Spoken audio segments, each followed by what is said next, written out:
Damn these Biloxi blues, it happens every night. And I ain't never met a riverboat dealer that could ever be a friend of mine. I have not. The summer heat never treats me kind, it leaves trouble on my mind. So I'm bidding farewell, putting in my notice, and I'll see you at another time. Come on. This highway does not know my name, and I don't care. No, I don't care. Don't care. Heading my way for another place, and I got 3 good tires and a spare. Right to the dang hook. Right here. Just a white line gypsy getting out of Mississippi with just enough gas to get there. Oh, budget. Live, not so live, and that is my song, Biloxi Blues, bringing you low budget live every single week. And thank y'all so much for those of y'all that message me about that song and tag me in that song when you're listening to it going down the road. And that makes a fat, hairy guy from Tennessee that's also happens to be a songwriter very happy. Very happy. So thank you so much. Hope you're doing well out there. This is the podcast for Monday, July 13th, 2020. 2020, this year that just can't stop, won't stop, ain't ever going to be over with. Whoo! It's crazy out there. Welcome to the Low Budget Live Bar and Grill, the Low Budget Live Bar and Bunker here in Southern Tennessee. You low-lifers, you returning low-lifers. That's what we call the loyal and faithful listeners of the Low Budget Live experience here. Low-lifers. But if you are new, you have found yourself on Low Budget Live on the Luke Duncan's Travel and Circus YouTube channel and iTunes and Spotify and many other places. So welcome. Welcome. This is a primarily bass fishing podcast with a lot of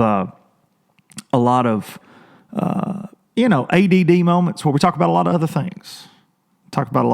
But hope y'all had a good week. It's been a busy week around here, crazy week as usual.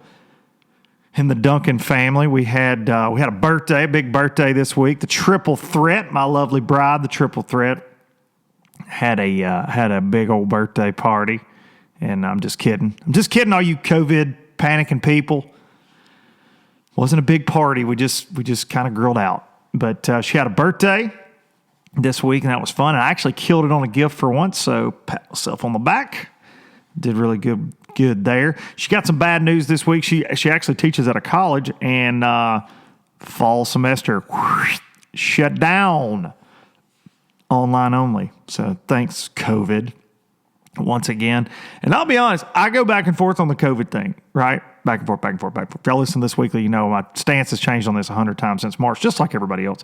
But we starting to know some folks that are coming down with it. Now, nobody that's been seriously ill, but we are having some folks pop off positive that we know in our lives. And it is definitely, I think it may not be an if, but a when you actually catch this thing. So hopefully it just treats everybody mildly like it seems to be for friends of ours that have it, and we can move on with things. And some of the folks that have tested positive have been around other people that have tested positive that had symptoms.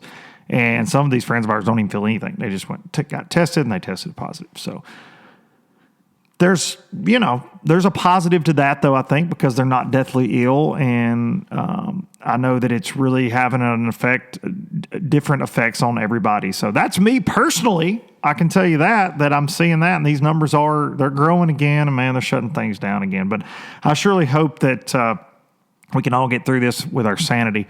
And, and by talking about bass fishing every now and then, we can get out of that. Hopefully, and by watching stupid videos like Show Up and Shut Up, the me versus Darien Fishing Tournament Series, Game 1. Spoiler alert, if you didn't watch the video, Game 1, taken by yours truly, taken by the Traveling Circus. We had such a good time with that one, and you folks out there seem to enjoy those videos. So episode 2 drops this coming Thursday. and Thursday night. And be sure to watch that. We're going to get more of those filmed this week. So hopefully we'll get the last 2 filmed, and I'll 4-0 right on out the door, but you gotta see what happens here. But super fun. And I hope it keeps going, though, honestly. Like, I'm kind of hoping he beats me a couple, 2-3 times and makes this thing interesting. But so far we're looking pretty good, but you gotta watch. And because there's some craziness in this next one. That's all I can tell you. Some craziness. But that's being brought to you by 6 Cents. And we appreciate the fine folks at 6 Cents, just like we appreciate the fine folks at StarTron right here, fueling your adventure with some StarTron right there. StarTron, Starbright. StarTron kicking that ethanol in the teeth, getting it out of yo daggum weed eater and your chainsaw. I love getting StarTron pictures from you guys, from you low-lifers out there that send it to me and like, hey, repping the brand. Give me some StarTron, get me some Starbright. I get those weekly, and I really appreciate those from y'all. But put this in your boat, put this in your daggum vehicle, put it in your weed eater, your lawnmower, your chainsaw, your leaf blower, whatever.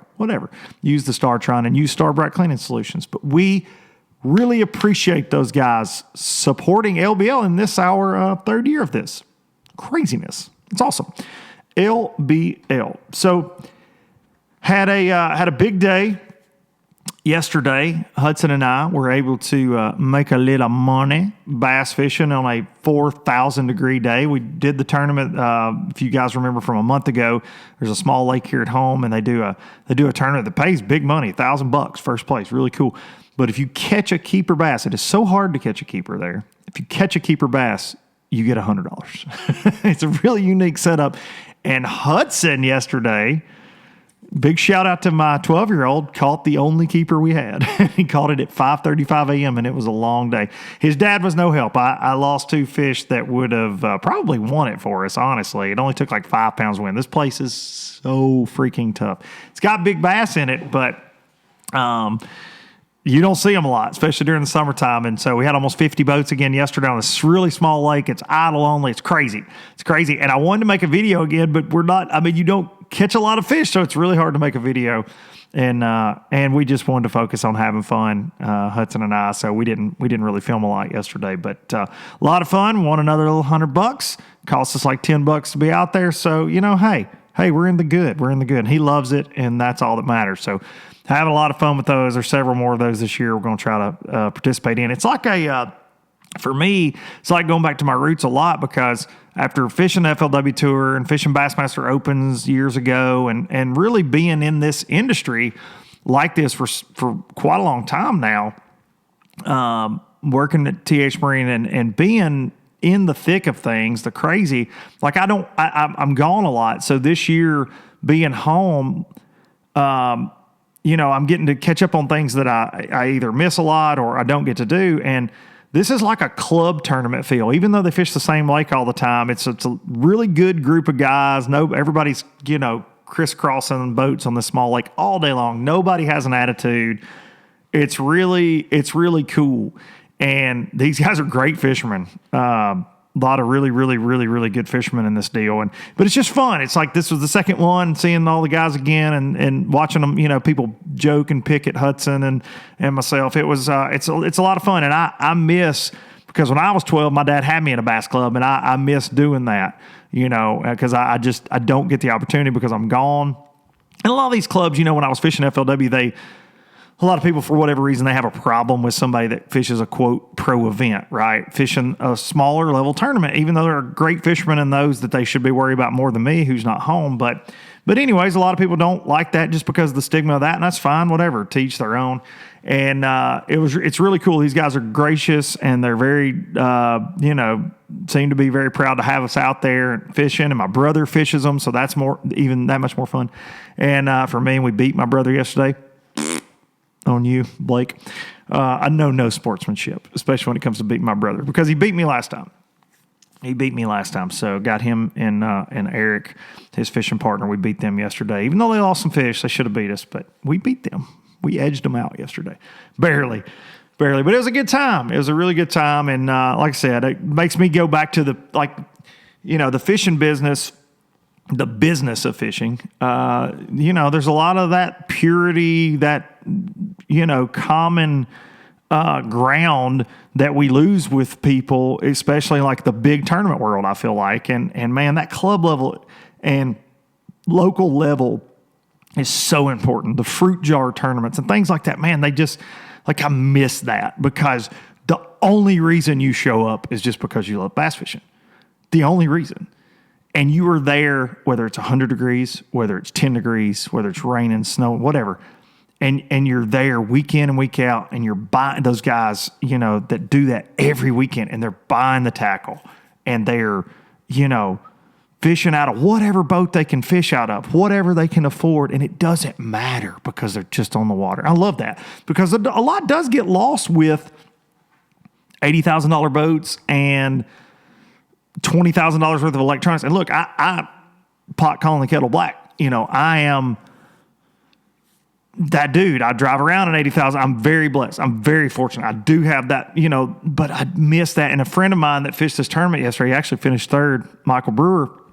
Michael said, it's like in going to this lake, because your electronics really don't help you any, and you just have to fish, and it's like raw, just going fishing and breaking down things with your eyes and trying to outthink a bass and outthink your competitor, because we're all on top of each other. And he said, man, this is like the basics of fishing. This is really, really fun, like back to the basics, because you're not just riding around graphing all day and all this stuff that fishing has really became in a lot of areas. So big thanks to those guys for putting on a fun tournament, and Hudson and I coming away with a little cash and even better, bigger and better memories in that. But and I know a lot of you that listen to this you're fishing the team stuff, and you have zero aspirations of being a pro fisherman, and that's awesome. That's fine. You don't have to want to do. It's a crazy lifestyle, anyways. Obviously, I've lived it. And I've lived both, and it is crazy, and it's stressful, and it's okay just to love bass fishing. You don't have to have blah, blah, blah fishing on your Instagram, or blah, blah, blah pro fisherman on your Instagram, because we all know that a lot of these locals will beat the brakes off a lot of pros any day of the week. So it's just what those guys chose to do for a living. But it's really fun to strip it down and go do that, and we had a good time.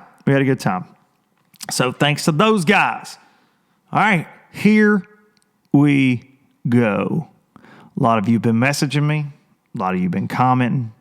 A lot of you have been, oh, boy, we can't wait. Sound effects. I know y'all like them sound effects. Big week in the sport of bass fishing. It's like when I think things are maybe just kind of chilling out and going back to normal. Nope, there's no normal this year, ladies and gentlemen. There's no normal. And so here we go. Big week for lots of reasons. From bass to MLF, lots of things shaking out and going on. Lots of things.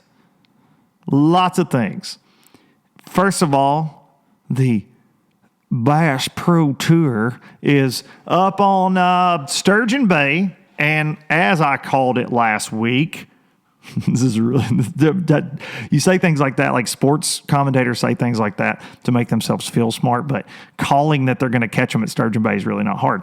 It's like calling the fact that they were going to pay entry fees again wasn't hard. Anyways, we'll get to that. They're smashing Justin Lucas, and I haven't checked it. Let's check in real quick. I'm recording this on a Sunday afternoon. It's not quite over with, but Justin Lucas has almost 200 pounds of bass, which is insane to me. And I think he's kind of laid off. Yeah, 196 pounds there, Justin Lucas. That's wild. That is wild. What's even wilder is I haven't got to watch it at all, and I was watching it right before I started recording, and Gary Klein was making a huge jump in the standings and was basically rub rail to rub rail with Justin Lucas, where Justin caught almost 200 pounds of bass. I found that to be interesting because Gary didn't catch him the first time. I found that interesting. I also find the storyline of having to fish against one of the original founders and owners would be very difficult in that situation. What are you going to say to him? And it could have been a completely friendly deal, right? There was no, I don't know if they were throwing over each other's line. I don't think it was anything like that, but I'm just saying, like, that would be weird when they're filming him from Lucas's boat, catching him, and he's making this big push and they're commenting on it. about the charge he's making, and he's catching them right where the leader caught him on day one. I'm like, I don't know. But it's one of those things, if you say something, if it does get disgruntled, what do you do? The guy's one of the owners. I hope it wasn't anything like that. I hope that isn't even what I was going to talk about. But that popped up, and I was like, I know there was an incident in Florida like that with one of the owners telling someone, not to come into an area because he was an owner. I do know that. Someone that did fairly well down there. But that's neither here nor there. It's been an issue I've had with the whole thing. It's weird fishing against these guys that also run the company. But they're smashing. So Justin Lucas, my buddy Suggs, the old roommate Suggs, Josh Bertrand, Dudley today caught 100 pounds today, made a comeback. And they actually said it was kind of interesting. Keith Poche caught over 100 yesterday, and they said Dudley was sitting exactly where Keith Poche was. It's amazing how that shakes out. They're fishing on different days, Very interesting. Very interesting. But they're catching them.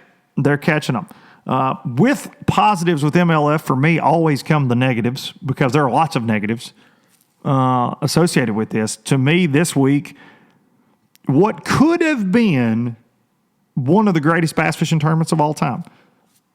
Whether you like the format, love it, hate it, like Justin Lucas, these guys, they're doing amazing things. They're catching a lot of bass. And in a 5-fish event, they would have to back off of those fish, right? Conserve some, whatever. And they're just full blast catching them, and that's crazy. So it's wild to see that. We don't get to see that on a fishery with a lot of fish and a lot of big fish, and they're really, they haven't caught any like 6-pounders, but there's been a lot of 4-pounders, right? But in that, what could have been on the eve of this tournament, the timing of this, and I don't know if it was like when people release press releases at 5 o'clock on Fridays or whatever, but on the eve of this, all the rumors I've talked about, that there's not going to be a Bass Pro Tour. Those were rumors. And like I said, I normally don't address rumors like that. Normally I have fact that ends up coming out from whatever, whoever I talk to. And bassfan.com, owned by the same company as MLF, make no buts about that, but bassfan.com releases an article with Boyd Duckett and Brent Chapman in it. Brent was the only quote they got there. But that next year that there was a meeting before the event, and that they were talking about in this meeting, they were taking votes on whether they're going to have entry fees for next year to fish for more money, but it was going to be their money. And that in this, and that there will only be 6 Bass Pro Tour events next year, and a heavy hitters, I think, is how it's going to work, which heavy hitters was a really cool event. Still will say that. It was a really cool event. But they're going to pay entry fees. They're going to be a Bass Pro Tour, but they're going to pay entry fees. Going to be a Bass Pro Tour, but they're going to pay entry fees. But they are going to pay entry fees. But they are going to pay entry fees. The thing that they've Tarzaned about, beat on their chest. No, we don't. MLF, our anglers can make a living. Damn COVID. Damn you, COVID. There was a podcast they got mad at me for, if you all remember, and you do, that keep up with this way back in the fall, where I said this wasn't feasible, that this was not feasible, and that them buying FLW wasn't a mistake. And I'm just going to be, that Kermit the Frog meme? It's like, I told you so, but that's none of my business. Never drink Startron, but that's none of my business. That's none of my business. I said that, though. I said that this wasn't feasible, and it's not. The no entry fee thing, and even Boyd Duckett is quoted in this article saying, well, we've paid entry fees our entire lives. And he didn't think that the world was ready for no entry fees, and his vote was to pay entry fees. But the anglers voted it. Well, of course they voted against entry fees. They have paid them their whole life, and they were promised streets of gold, more coverage than ever before. And it's just the post-game shows and all this stuff. In year one, they're like, this is the playbook. And they go, we're going to start all, and we're not doing this anymore. So throw that out that was in your contract, that we charge you $25,000 a piece per year, that you decide to dip out if you're Swindle and Polnick. Scratch that off. Scratch that. We're changing that. And I'm not saying they're not allowed to change. I'm just saying everything they do, they scrap because it doesn't work. And it falls deaf on the ears of a lot of fans and the industry. And they are blaming this on COVID. And the great Ish Monroe, BPT superstar himself, on this podcast, if you all remember, his statement was this. He said him and Iconelli and even the Wolf himself, Fletcher Schrock, had said in conversations they had that in this time, if you get cut and a company uses COVID for an excuse, not his words, not my words, his words, okay? You had it coming and you were going to get cut anyways. So, and I believe that. I do believe that. So there's no doubt that the Bass Pro Tour is taking a hit from sponsors, and I know that for a fact. Some big money walked out. The reason I call bullcrap on any kind of COVID excuse in the fishing industry right now is fishing tackle sales are higher than they have ever been. I work closely with a lot of big companies. They are killing it right now. Killing it. I work very close in the marine boating industry. Now, it could fall apart like a sandcastle tomorrow, but right now, the boat business, booming. Boat dealers can't get their hands on enough boats. People are fishing. Fishing license sales through the moon. Through the moon.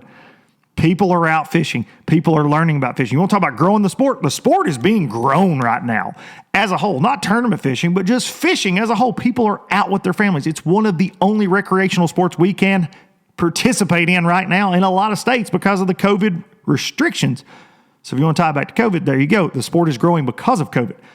But using this as an excuse, I feel like my words, Luke Duncan, Traveling Circus, Low Budget Live, I feel they bit off way more than they can chew with the FLW purchase and the no entry fee deal. There's a lot of money and smart people behind this deal, okay?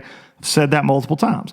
A lot of the ideas are good. A lot of the approach in presenting the ideas has been very bad. Very bad. There are a lot of Bass Pro Tour anglers that you'll never see in a Bass Fan article because they're scared to give a quote because it's how they really feel about what's going on, right?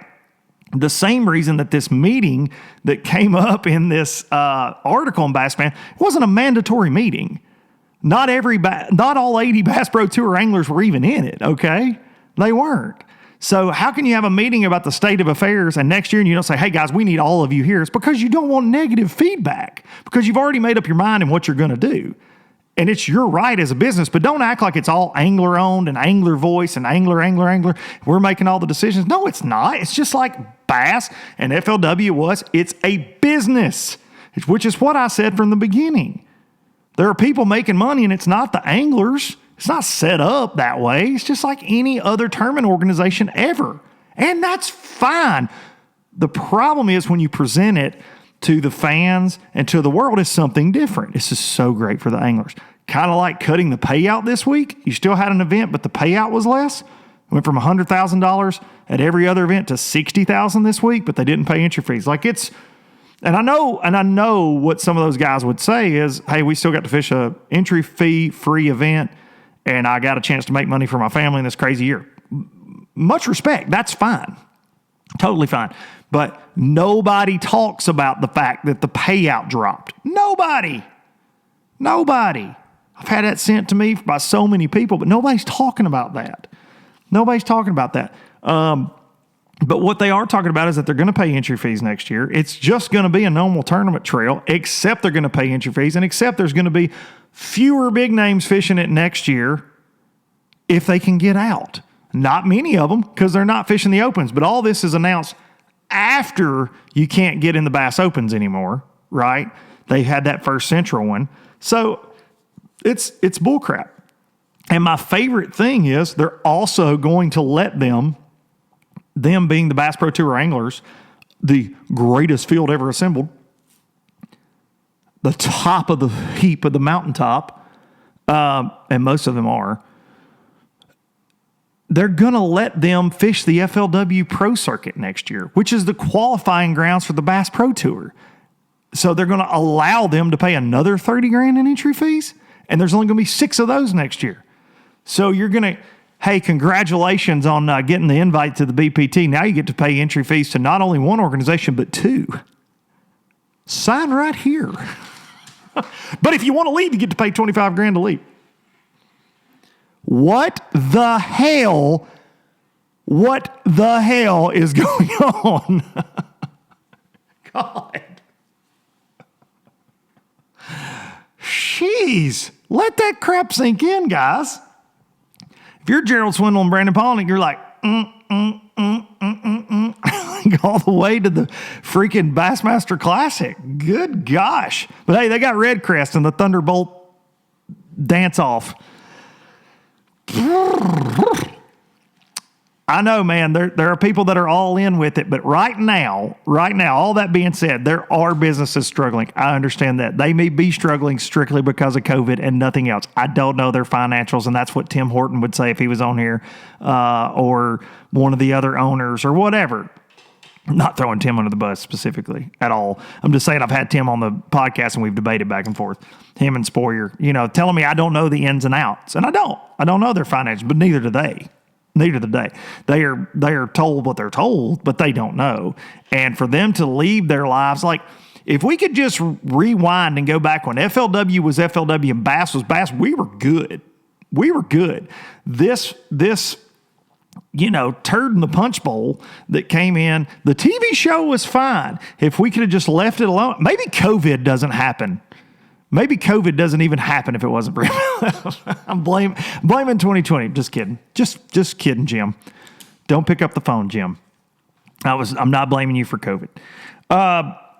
But truly, it's astonishing that a lot of these guys left their livelihoods, got mixed up in this always having to defend the trail they fish mentality, which they do. Because it's the best. It's extending the life of the sport. It's this, it's that. You hear more of that than you do about the anglers, I feel like, a lot of times. And I don't watch it a lot. And when I do, you hear that a lot.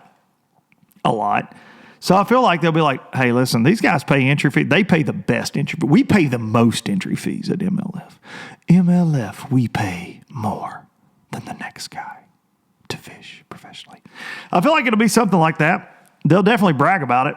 No matter what, but I don't know. I've said before, it doesn't need to fail for the sport. It doesn't need to fail at all. And for my FLW bros out there, this is why I left, because now you're going to be, we worked so hard on so many things, and they came in saying they're going to be the saviors of FLW, and then they told them, hey, we'll be good if we lose $1 million this year. We'll be fine with that.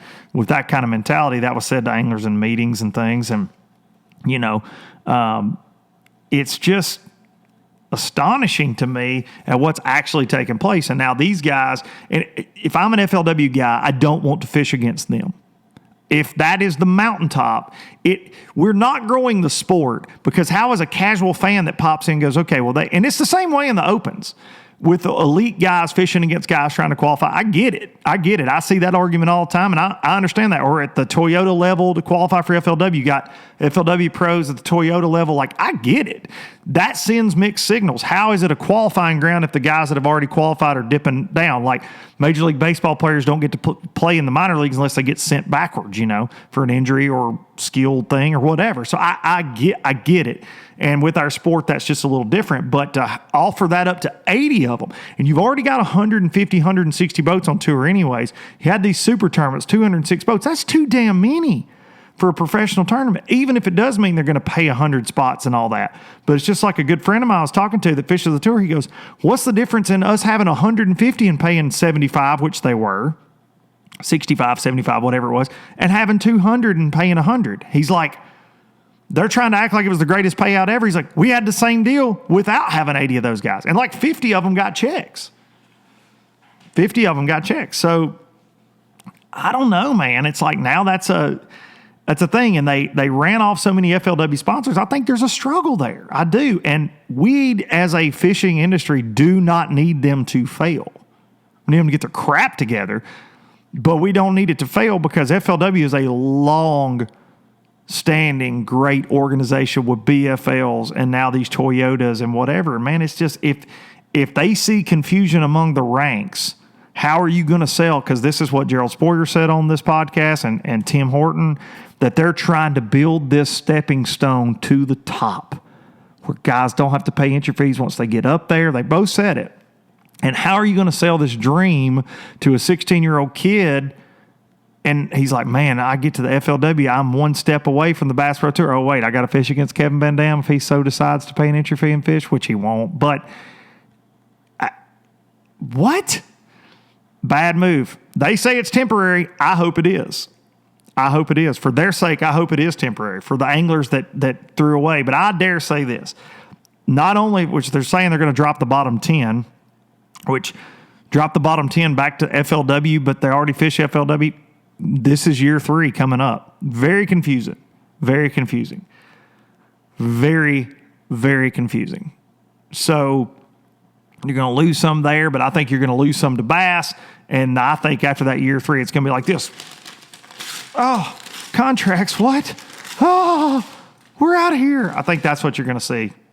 You know, I think the opens next year is going to be like, because if I'm paying entry fees, I'm going to the Bassmaster Elite Series and I'm trying to get in the biggest tournament in the world, which is the Bassmaster Classic. If I'm paying entry fees, if I have to pay for it, if I'm a pro angler that has an opportunity to not pay entry fees and make money, then I would have fished the Bass Pro Tour. If you get invited to that, those guys could not say no based on what they were sold. Okay? They couldn't say no. They had no choice in year 1. But I think you're going to see a lot of moving and shaking after 2021. That's my opinion. Depending on what happens, that's my opinion.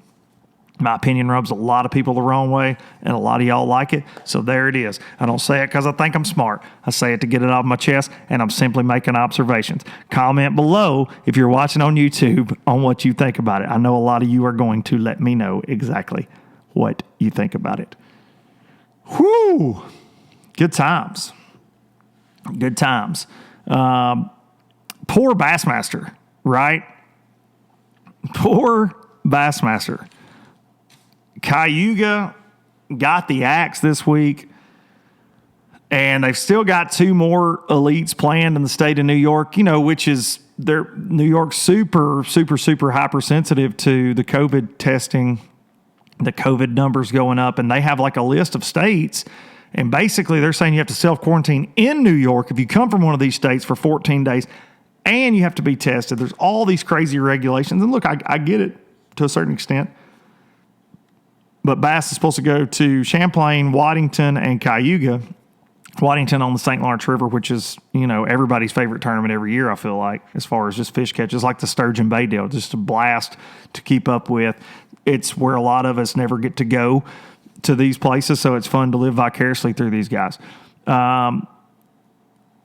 So they have 3 tournaments scheduled up there, and I believe they're pretty stacked on top of each other. Then there's a Bass Open at Oneida. They've already said, I think, sent out to some anglers, you know, you may have to be tested. We're not going to have marshals. We're not going to have fans. These are going to be completely weird Bassmaster tournaments. But then the city of where Cayuga is located said, nah, not doing it. So they pulled the plug. And these towns pay money for these events to come to town. And the chambers of commerce, they pay money to have, like, if you, and I'm speaking to folks that don't realize that this is the case, but if you see Bassmaster in your town or MLF or FLW, like, those towns pay money from their tourism budget to get these events there because they are a draw. If you can't have fans, why would you spend the money? And I think that's what a lot of this is. Between that and the COVID, a lot of these people are going to panic. But hopefully Waddington and Champlain can still go on.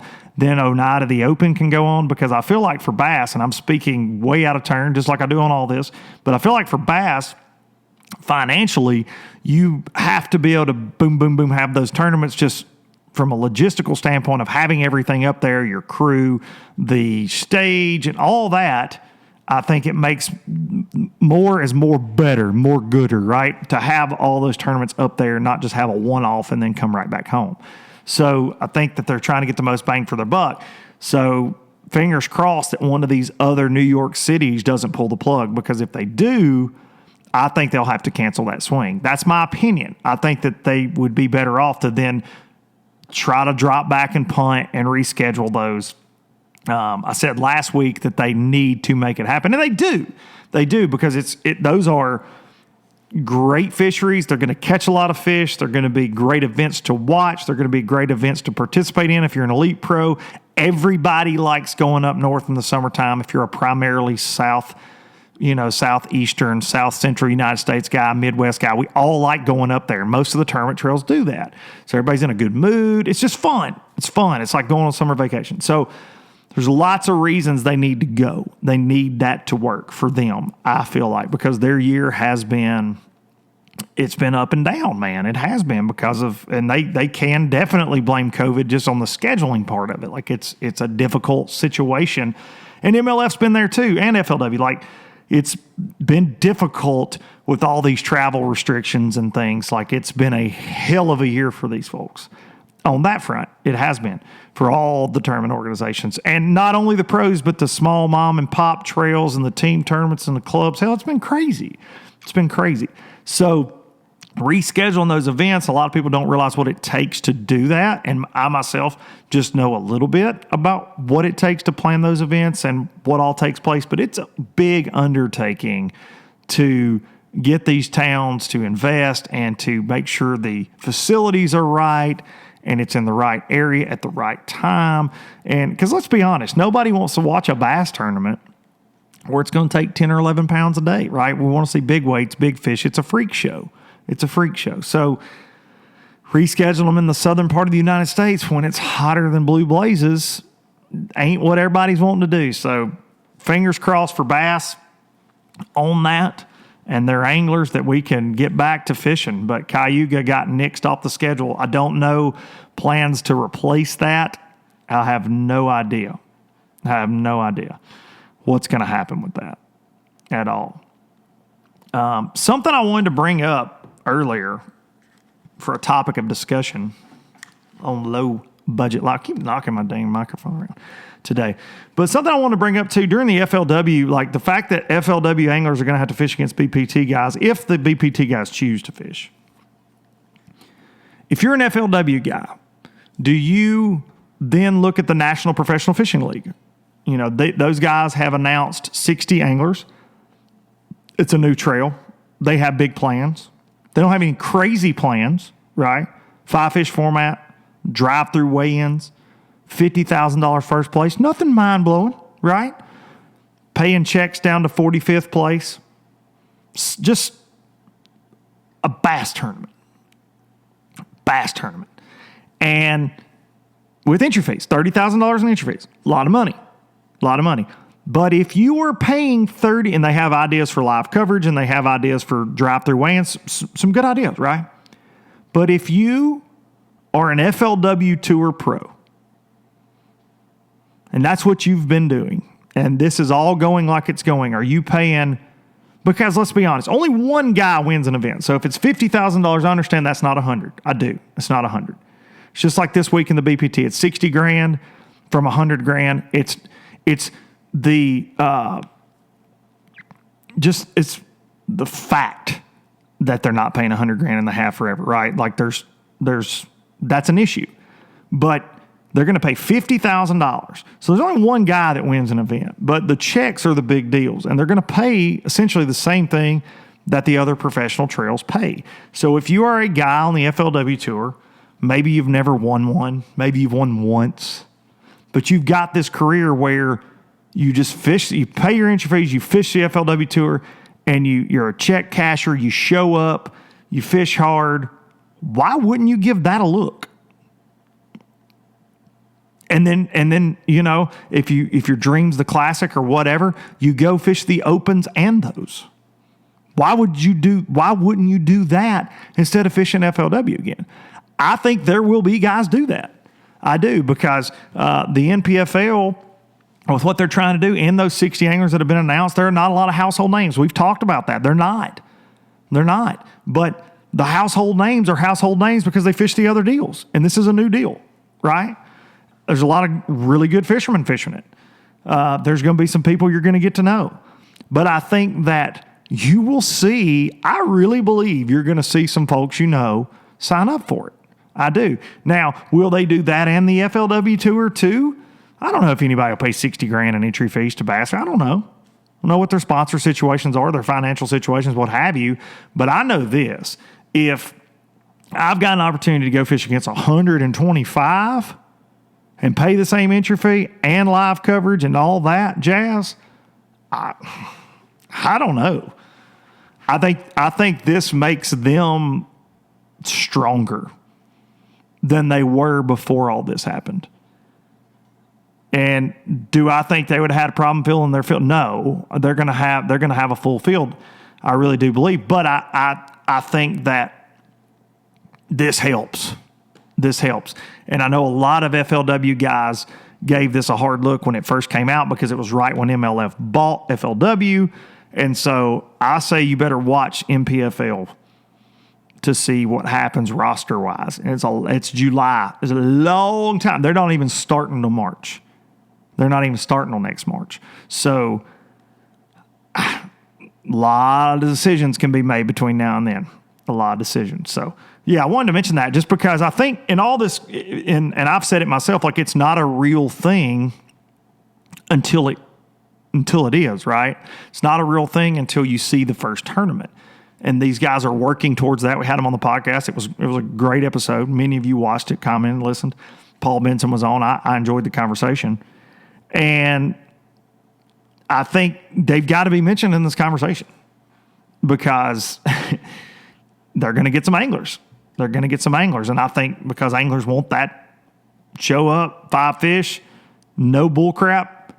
Here's what you're going to get paid. Here's what we're doing for you coverage-wise. Here's what we plan on doing. Here's our plans for the next couple of years. It's nothing crazy. Here it is. And I think guys want that. And I think that's why they've got a chance. They've got a freaking chance. So keep that in mind. Keep that in mind. Thank y'all so much for letting me get on here and rant and ramble week after week after week after week after week. I have so much fun with this. And I like pushing buttons. I like giving you my opinions. But I like getting my buttons pushed too. So if you think I'm wrong, think I'm an idiot, let me know. That's fine. We can go back and forth in the comments. I can do that all day long. I did not have anybody, because some people may say, hey, it's not fair you didn't have a BPT guy. I hope to have somebody on next week. They're in the middle of fishing. Just like I feel like they should not have thrown that article out there right before they started. I thought it was so bizarre. I feel like I didn't need to bug any of those guys to be on about this situation. This is the last tournament. The dust will settle. Let's see who we can get on and talk about it. I think that's fair. I'd love to have one of the owners on. Like I said, I would love to have Boyd or one of those guys on. They only do Bass Talk Live, and that's fine. That's fine. They don't want to talk. That's totally fine. But I would love to hear from an angler more than those guys, just because I want to know, and I do hear from lots of anglers, okay? I hear from lots of guys. I talk to lots of people, and it's not all people making posts about all the perks and how great it is. Oh, man, it's not. It's not. And there are a lot of people that are just over it, that are stuck like they're stuck in concrete. So that being said, hope we can get somebody on. Thank y'all so much. I really appreciate it. Thanks for all the love on Boats and Pros still. The Carl episode is climbing. We are working on all this crap's kicking back up again, so we're trying to figure out, Tanner and I, when we can film again to get another one in the bag. I apologize 1,000,000% for not having one of those a month like we were going to, but this world's crazy right now. Trying to get that done. And hopefully with a really good guest. We've got some good ones on the list. Episode 2 of the Show Up and Shut Up series, where Darian is fishing, and I show up at a lake and just send it, drops this Thursday from Lake Nickajack on the Tennessee River. And it was a freaking crazy format, crazy time. I appreciate you guys watching that episode 2. Let me know what you think when you see it. And, as always, hug your daggum mama. I'm going to take you out with some Luke Duncan's Biloxi Blues. That's right, my song, because I'm a narcissist. Just kidding. But y'all do seem to like this, and I appreciate that. Every week we start LBL with Biloxi. We close with Biloxi. It's very special to me. So check it out. I will see y'all next week. I hope y'all have a great week. Right here it is, Biloxi Blues. See ya. North, south, wherever the wind blows, I'm leaving those burdens at rest. This highway, it does not know my name, and I don't care. No, I don't care. Heading my way for another place, and I got 3 good tires and a spare. Just a white line gypsy getting out of Mississippi with just enough gas to get there.